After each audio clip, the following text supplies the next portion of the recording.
नमस्कार, मी अलका. माझ्या किचनमध्ये तुमचं स्वागत आहे.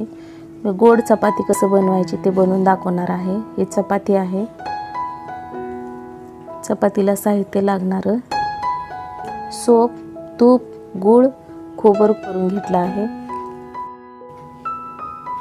चला तर आपण आता गोड चपाती कशी बनवायची ते चपातीला भाजून घ्यायचं आहे.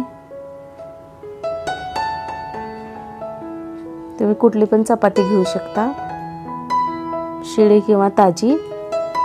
मी ताजी चपाती घेतली आहे. चपातीला थोडं थोडं भाजून घ्यायचं आहे. आपली चपाती भाजली आहे. याला पण मी भाजून घेणार आहे. थोडंसं आणखी थोडं झाकण ठेवून हे करायचं, वाफ करून घ्यायचं आहे की आपली चपाती थोडी नरम होईल. सोपला थोडं मोठं मोठं ठेचून घ्यायचं आहे, थोडंसं फ्लेवरसाठी. चपाती भाजून घेतला आहे. आता आपण सुरुवात करूया की गोड चपाती कशी बनवायची. गूळ घेतले आहे पहिल्यांदा, सोप,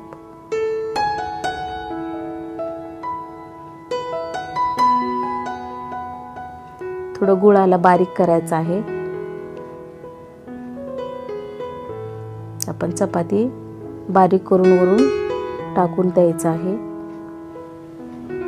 गरम गरमच चपाती केल्यास व्यवस्थित होते.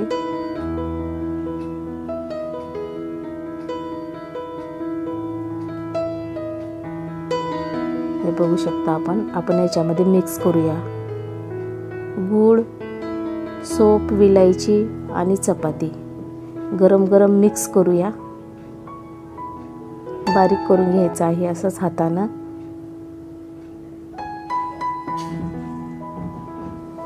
तूप टाकून द्यायचं आहे वरून.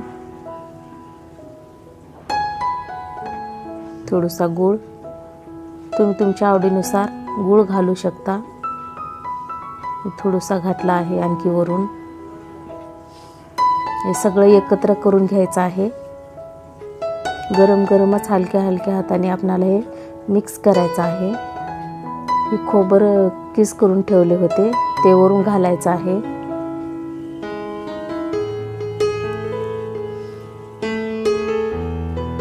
बघू शकता आपली गोड चपाती, किंवा याला मलिदा पण तुम्ही म्हणू शकता. मी माझ्या आणखी अशाच नवीन नवीन रेसिपी टाकणार आहे. माझी रेसिपी आवडल्यास लाईक करा, शेअर करा, सबस्क्राईब करा. धन्यवाद.